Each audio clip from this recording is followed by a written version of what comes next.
Hello guys, இந்த வீடியோவில் nominal GDP real ஜிடிபினா என்ன, ஸோ இது ரெண்டுக்கும் என்ன வித்தியாசம் அப்படிங்கிறத பார்க்கலாம். ஸோ நம்ம ரீசனாக கூட பார்த்துருப்போம், தமிழ்நாடு வந்து கொஞ்ச நாளைக்கு முன்னாடி நாமினல் ஜிடிபியில் 16% இருந்திருக்கும். ஸோ ரியல் ஜிடிபியை பொறுத்த வரைக்கும் 11.16%, 19% அப்படிங்கிறதெல்லாம் பார்த்துருப்போம்.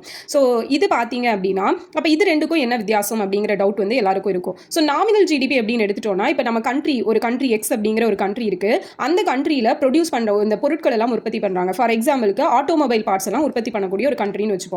ஸோ அப்போ அவங்களோட ஜிடிபி கால்குலேஷன் பார்த்தீங்க அப்படின்னா நாமினல் ஜிடிபியை பொறுத்த வரைக்கும் இப்போ வந்து 2000வது வருஷம் ஓகேவா, 2000 இயரில் வந்து ஒரு 200 நம்பர்ஸில் ஓகேவா, அவங்களோட குவான்டிட்டி பார்த்தோம் அப்படின்னா 200, ப்ரைஸ் பார்த்தீங்க அப்படின்னா 20, 1க்கு 20. அப்போ 200 × 20 போட்டிங்கன்னா ஜிடிபி எவ்வளோ வரும், 4000 ரூபா அப்படிங்கிறது வருது. அப்போ 2000வது வருஷத்துக்கான ஜிடிபி 4000 ரூபா.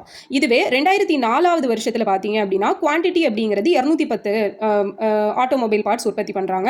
அப்போ அதுக்கான ப்ரைஸ் பார்த்தீங்கன்னா 22 ஓகேவா. ஸோ அந்த வருஷத்தில் 22 அப்படிங்கிறது இருக்குது. அப்போ ஜிடிபி பார்த்தீங்கன்னா 4620 வரும். இதை நீங்கள் கால்குலேட் பண்ணீங்க மல்டிப்ளை பண்ணும்போது. அப்போ இதுதான் நாமினல் ஜிடிபி.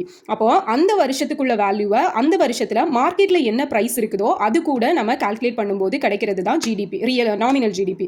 ஸோ அந்த நாமினல் ஜிடிபி பெயரளவிலான ஜிடிபி அப்படிங்கிறதுல இப்போ மார்க்கெட்ல வந்து இப்போ கரண்ட்ல நமக்கு இன்ஃப்ளேஷன் போயிட்டு இருக்கு, இல்லை டிஃப்ளேஷன் போயிருக்கு அப்படின்னா எல்லாமே இன்க்ளூட் ஆகும். ஸோ இப்போ ஒரு 4% இன்ஃப்ளேஷன் இருக்கு அப்படின்னா அந்த 4% அப்படிங்கிறது இன்க்ளூட் ஆகி தான் இந்த வருஷத்துக்கு 22 ரூபா அப்படிங்கிறது மார்க்கெட் பிரைஸா இருக்கும். அப்போ அதை தான் கால்குலேட் பண்ணுவாங்க. அந்த இயற்கான வேல்யூ 4620 ரூபா. இதுவே ரியல் ஜிடிபி அப்படிங்கிறது பார்த்தீங்கன்னா நம்ம ஒரு கண்ட்ரி எக்ஸ்ன்னு வச்சுக்கிறோம். ஸோ அவங்க ஆட்டோமொபைல் பார்ட்ஸ் உற்பத்தி பண்ணுறாங்க. இப்போ இதே வருஷத்துக்கே எடுத்துப்போம். 2004 நமக்கு ரியல் ஜிடிபி எவ்வளோ அப்படின்னு பார்த்தோம்னா 210 குவான்டிட்டி இல்லையா. ஸோ இதுக்கு ரியல் ஜிடிபி போடும்போது கரண்ட்டில் இருக்கக்கூடிய ப்ரைஸ் எடுக்க மாட்டாங்க, இந்த 22 ரூபாய் எடுக்க மாட்டாங்க. பேஸ் இயர் அப்படிங்கிறது இப்போ 2000 இருக்குங்க வைங்க, இந்த பேஸ் இயர் அப்படிங்கிறது 2000 வச்சுக்கலாம். அப்போ இந்த பேஸ் இயரில் எவ்வளோ ப்ரைஸ் இருக்குது, 20 ரூபா அப்படிங்கிறது மார்க்கெட் ப்ரைஸ் இருக்குது. அப்போ அந்த 20 ரூபாயை தான் மல்டிப்ளை பண்ணுங்க அவங்க. அப்படி பண்ணும்போது உங்களுக்கு 4200 ரூபா அப்படிங்கிறது ரியல் ஜிடிபி வேல்யூ வந்து கிடைக்கும். ஸோ அப்போ இன்ஃப்ளேஷன் எல்லாம் சேர்த்து பண்ணினீங்க அப்படின்னா 2004 என்னவா இருக்கு, 4620 ரூபாயா இருக்கும். ஸோ இன்ஃப்ளேஷன் எல்லாம் இல்லாம பேஸ் இயர் அப்படின்னு சொல்லிட்டு ஒன்று வச்சு அதுல ஒரு பிரைஸ் வந்து ஃபிக்ஸ் பண்ணி வச்சிருப்பாங்க. ஸோ அதை கால்குலேட் பண்ணும்போது 4200 ரூபா அப்படிங்கிறது கிடைக்கும் ஓகேவா. ஸோ அப்போ இதுதான் நாமினல் ஜிடிபிக்கும் ரியல் ஜிடிபிக்கும் உள்ள வித்தியாசம். ஸோ நம்மளுக்கு இப்போ கரண்ட்ல பார்த்தீங்க அப்படின்னா கொஞ்ச நாளைக்கு முன்னாடி தான் அந்த பேஸ் இயர் அப்படிங்கிறத சேஞ்ச் பண்ணியிருப்பாங்க.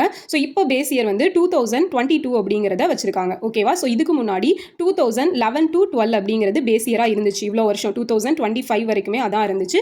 இப்போ ரீசெண்டாக தான் 2022 பேஸ் இயராக மாற்றினாங்க. அப்போ இதுக்கப்புறம் இதை மாற்றுறது வரைக்கும் அவங்க எந்த வேல்யூவை தான் எடுத்துப்பாங்கன்னா இப்போ 2022 ஒரு பேஸ் வேல்யூ அப்படிங்கிறத ஃபிக்ஸ் பண்ணிடுவாங்க. அந்த வேல்யூவை வச்சு தான் ஜிடிபி கால்குலேட் பண்ணுவாங்க, ரியல் ஜிடிபி. நாமினல் ஜிடிபி அப்படிங்கிறது அந்தந்த வருஷத்தில் இன்ஃப்ளேஷன் டிஃப்ளேஷன் எல்லாம் சேர்த்து எவ்வளோ வேல்யூ இருக்குதோ, என்ன மார்க்கெட் ப்ரைஸ் வருதோ அதை வச்சு கால்குலேட் பண்ணுவாங்க ஓகேவா. புரியும்னு நினைக்கிறேன். தேங்க்யூ.